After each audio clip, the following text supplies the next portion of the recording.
There Will Come Soft Rains by Ray Bradbury. In the living room, the voice clock sang, "Tick-tock, 7 o'clock. Time to get up, 7 o'clock," as if it were afraid that nobody would. The morning house lay empty. The clock ticked on, repeating and repeating its sound into the emptiness. 7-9, breakfast time, 7-9.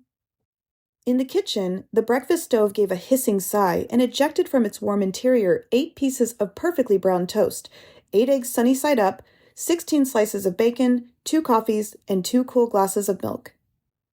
"Today is August 4th, 2026, said a second voice from the kitchen ceiling, "in the city of Allendale, California."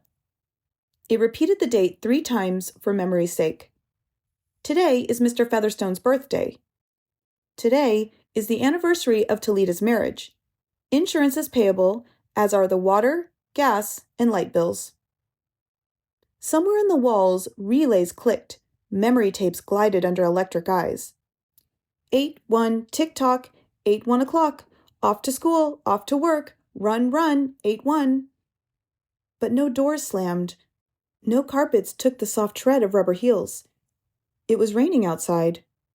The weather box on the front door sang quietly, "Rain, rain, go away, umbrellas, raincoats for today," and the rain tapped on the empty house, echoing. Outside, the garage chimed and lifted its door to reveal the waiting car. After a long wait, the door swung down again. At 8:30, the eggs were shriveled and the toast was like stone. An aluminum wedge scraped them into the sink, where hot water whirled them down a metal throat which digested and flushed them away to the distant sea. The dirty dishes were dropped into a hot washer and emerged twinkling dry. 9:15, sang the clock. "Time to clean." Out of warrens in the wall, tiny robot mice darted.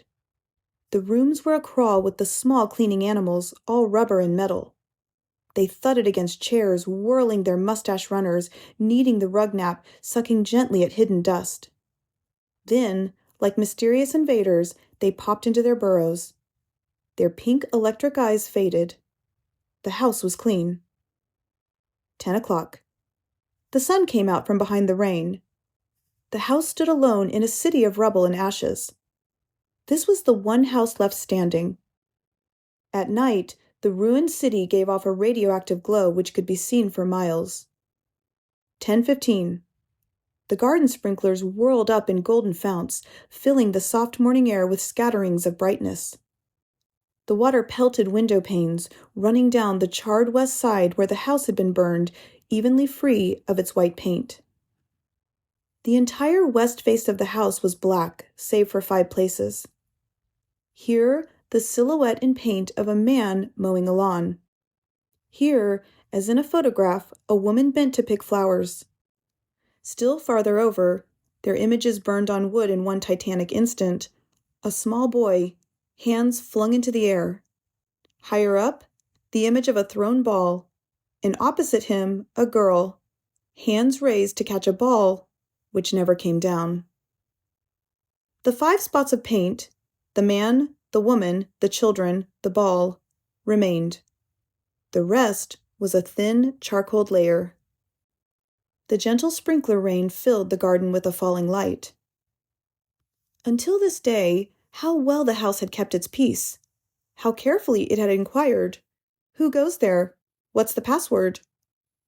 And getting no answer from lonely foxes and whining cats, it had shut up its windows and drawn shades in an old maidenly preoccupation with self-protection which bordered on a mechanical paranoia. It quivered at each sound the house did. If a sparrow brushed a window, the shade snapped up. The bird, startled, flew off. No, not even a bird must touch the house. 12 noon. A dog whined, shivering on the front porch. The front door recognized the dog voice and opened. The dog, once huge and fleshy, but now gone to bones and covered with sores, moved in and through the house, tracking mud. Behind it whirred angry mice, angry at having to pick up mud, angry at inconvenience. For not a leaf fragment blew under the door, but what the wall panels flipped open and the copper scraps rats flashed swiftly out. The offending dust, hair, or paper, seized in miniature steel jaws, was raced back to the burrows. There, down tubes which fed into the cellar, it was dropped into the sighing vent of an incinerator which sat like evil Baal in a dark corner. The dog ran upstairs, hysterically yelping to each door, at last realizing, as the house realized, that only silence was here. It sniffed the air and scratched the kitchen door. Behind the door, the stove was making pancakes which filled the house with a rich baked odor and the scent of maple syrup. The dog frothed at the mouth, lying at the door, sniffing, its eyes turned to fire. It ran wildly in circles, biting at its tail, spun in a frenzy, and died. It lay in the parlor for an hour. 2:00, sang a voice. Delicately sensing decay at last, the regiments of mice hummed out as softly as blown gray leaves in an electrical wind. 2:15. The dog was gone. In the cellar, the incinerator glowed suddenly, and a whirl of sparks leaped up the chimney. 2:35. Bridge tables sprouted from patio walls. Playing cards fluttered onto pads in a shower of pips. Martinis manifested on an oaken bench with egg salad sandwiches. Music played. But the tables were silent, and the cards untouched. At 4:00, the tables folded like great butterflies back through the paneled walls. 4:30. The nursery walls glowed.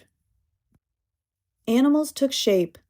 Yellow giraffes, blue lions, pink antelopes, lilac panthers cavorting in crystal substance.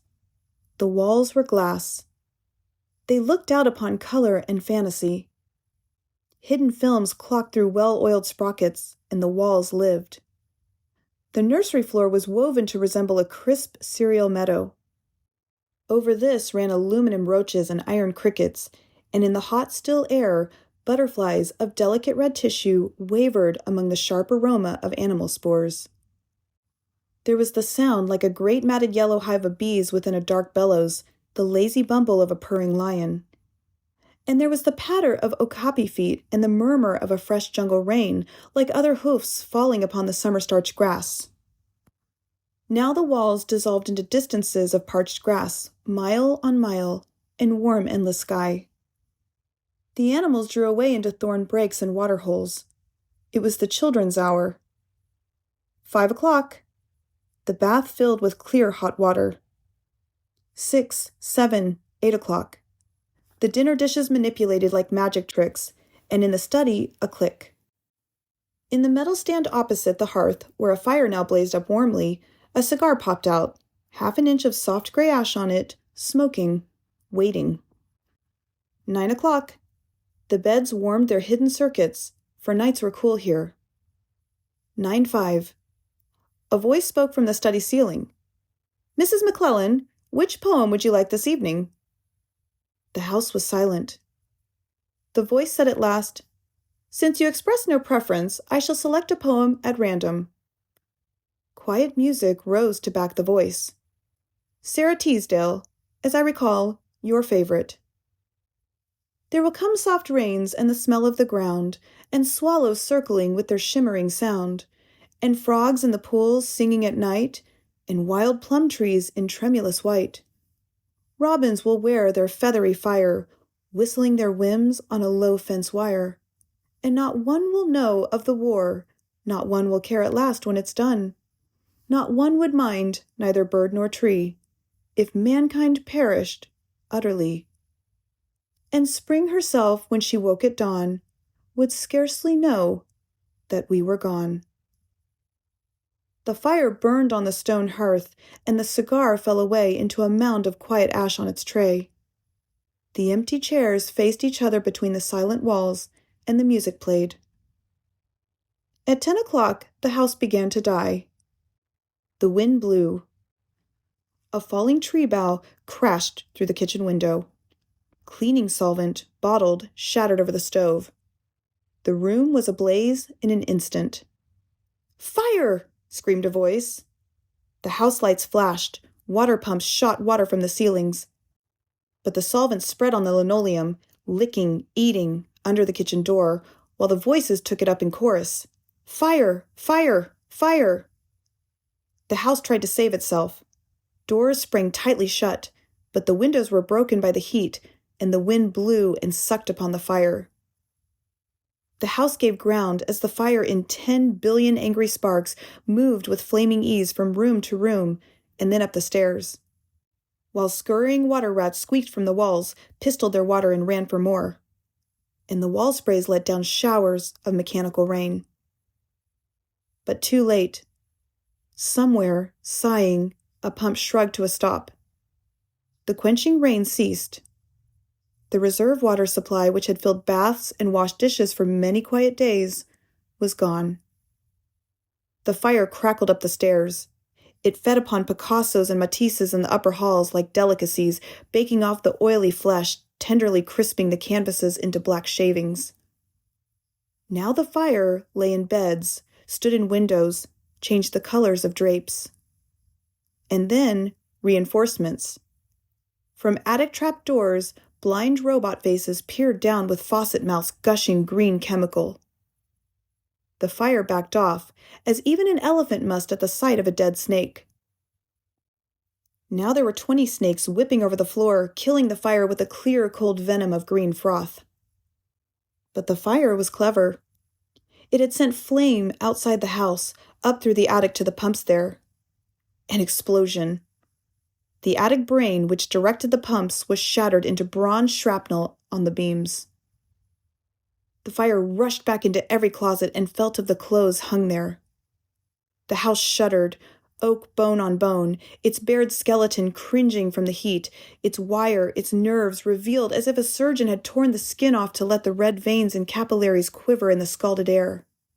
Help! Help! Fire! Run! Run! Heat snapped mirrors like the first brittle winter ice. And the voices wailed, Fire! Fire! Run! Run! Like a tragic nursery rhyme, a dozen voices, high, low, like children dying in a forest alone, alone. And the voices fading as the wires popped their sheathings like hot chestnuts. 1, 2, 3, 4, 5 voices died. In the nursery, the jungle burned. Blue lions roared, purple giraffes bounded off. The panthers ran in circles, changing color. And 10 million animals, running before the fire, vanished off toward a distant steaming river. 10 more voices died. In the last instant under the fire avalanche, other choruses, oblivious, could be heard announcing the time, cutting the lawn by remote control mower, or setting an umbrella frantically out and in, the slamming and opening front door, 1,000 things happening, like a clock shop when each clock strikes the hour insanely before or after the other. A scene of maniac confusion, yet unity, singing, screaming, a few last cleaning mice darting bravely out to carry the horrid ashes away. And one voice, with sublime disregard for the situation, read poetry aloud in the fiery study, until all the film spools burned, until all the wires withered and the circuits cracked. The fire burst the house and let it slam flat down, puffing out skirts of spark and smoke. In the kitchen, an instant before the rain of fire and timber, the stove could be seen making breakfast at a psychopathic rate, 10 dozen eggs, 6 loaves of toast, 20 dozen bacon strips, which, eaten by fire, started the stove working again, hysterically hissing. The crash. The attic smashing into kitchen and parlor. The parlor into cellar. Cellar into subcellar. Deep freeze, armchair, film tape, circuits, beds, and all like skeletons thrown in a cluttered mound deep under. Smoke and silence. A great quantity of smoke. Dawn showed faintly in the east. Among the ruins, one wall stood alone. Within the wall, a last voice said over and over again and again, even as the sun rose to shine upon the heaped rubble and steam, Today is August 5th, 2026. Today is August 5th, 2026. Today is... For a detailed analysis of There Will Come Soft Rains, please visit my page. Thanks for listening.